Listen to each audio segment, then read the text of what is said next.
Hey everyone, it's Ben Hardy here, and in today's going to be reviewing the Lincoln Corsair. Before we get into this video, I want to give a huge shout out and thank you to the Larry Miller Ford Lincoln here in Draper, Utah for giving me some time with this Corsair. I'm going to include a link to their website in the description down below so you can check what they have currently. If you have any questions, you need any help, just ask for Scott. And then on a side note, if you want to save time and money the next time you purchase a car, link to my car buying guide in the description down below. Let's get into it.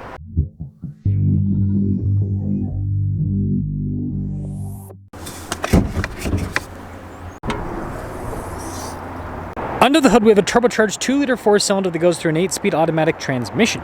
Fuel economy is 21 around town and then 28 on the highway, with power outputs being 250 horsepower and then 275 pound-feet of torque. Now, before we move forward with this review, I do want to mention, if you want to see more videos just like this, then I recommend you subscribe because I post content every single day.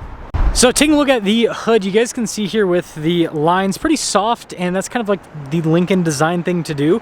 And then I love the headlight design. It just makes it look like a mini aviator, and same thing with little turn signal light down below. And then you do have parking sensors here, and then with the grille, really cool pattern overall. And so putting it all together, it definitely has an elegant look because of all of the different trim pieces.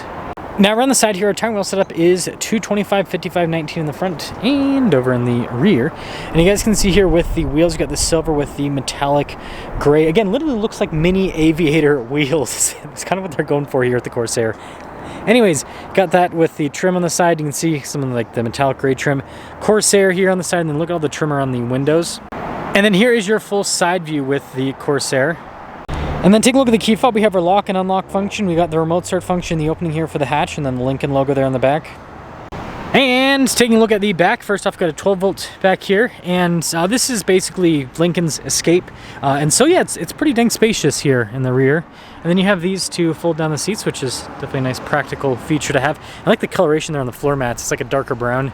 And then when you're all done, just press this, and that will lower the hatch right back down. And here's the taillight design, really cool, and you got the Lincoln logo there on the center, parking sensors at the bottom, and then look at those exhaust tips. Those are pretty sporty looking. But putting it all together, let me guys think about the looks of the Corsair. I think they did a really good job with the styling. Now taking a look at the door panel, it's soft touch here at the top, and then you can see with the trim down below. I think that's cool with the handle. That's kind of interesting looking. Then some speakers here for the sound system. And look at these seats, perforated all down the center. You got your little adjustment there on the side, and even the seatbelt matches the seat. And then legroom back here is solid. We've got a little storage pocket. We've got some vents here in the rear, little charging ports down below, and then some cup holder armrest. And last but not least, headroom. It's good. And then take a look at the front door panel again, soft touch here at the top and then down below. Got all of our window controls here, mirror adjustments. The mirrors do power fold in, and then you got your seat adjustments, your memory seat function with your lumbar, and then you do have blind spot monitoring with the mirrors. Look at the front seat, perforated all down the center portion. And then you got your light controls here, and then look at the dash, and then with the wood trim and the soft touch.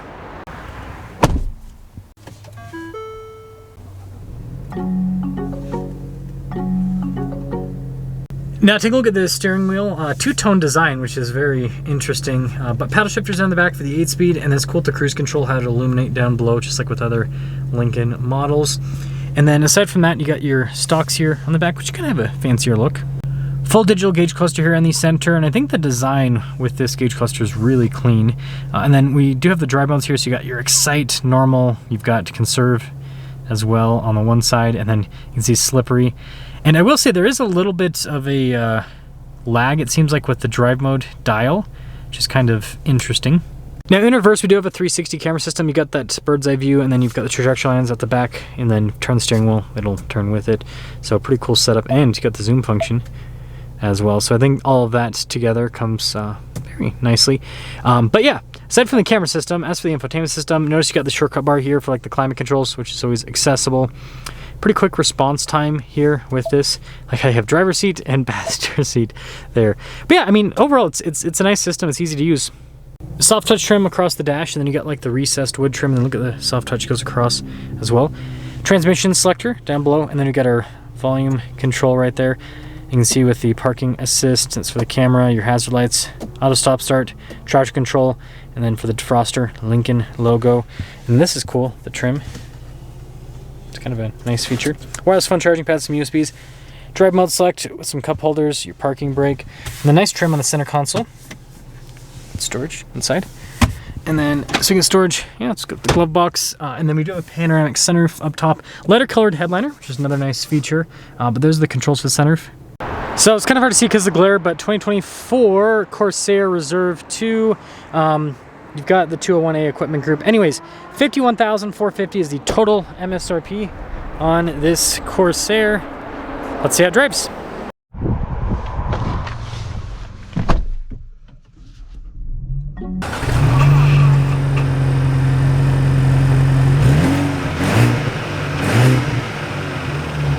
Well, let's talk about visibility before we set off. Here's visibility over the hood, both the mirrors, do a blind spot warning throughout the rest of the rear, and let us set off in the Corsair. So this is a cool car. This was refreshed alongside the Ford Escape, which is its sibling vehicle. And, you know, for the entry-level Lincoln, I think this is really nice. Like the trim on the dash, the design here across, it has a, excuse me, has a premium feel to it. So I think they've done a really good job with this. Seats are comfortable, so that is a plus. Turn that down. And the engine so far seems to be doing pretty well. It's interesting that because the new Nautilus has a 2-liter 4-cylinder, so it's interesting that this and the Nautilus now have the, you know, similar powertrain setup. So it'll be interesting to see how that 2-liter performs in the Nautilus, because in this it's quite a bit, because it's not a very big vehicle. So we're gonna kind of get an acceleration here. It's got some good power. Just like the, you know, upgraded Ford Escape, it's got good power. And they're like, no cop, no stop. Leave it up to UPS. It's okay. It's like, it's a real stop sign, but it's also kind of like a fake stop sign. Get what I'm saying? Even though I stopped for it, obviously. Yeah, I like the torque. See, it does over this little bump. I mean, the suspension, these are like kind of bulkier speed bumps, but the suspension handled it pretty dang well. Say, that's impressive. Oh, cool, this is all connected. I mean, I knew that, but also didn't know that, to be honest. That's nice. Yeah, it's a nice drive. Okay, that's blocked off. Figuring out where it's connected and where it's not. Yeah, it's just very smooth. I will say though, I mean, it drives very similar to the Escape sibling, so there is that.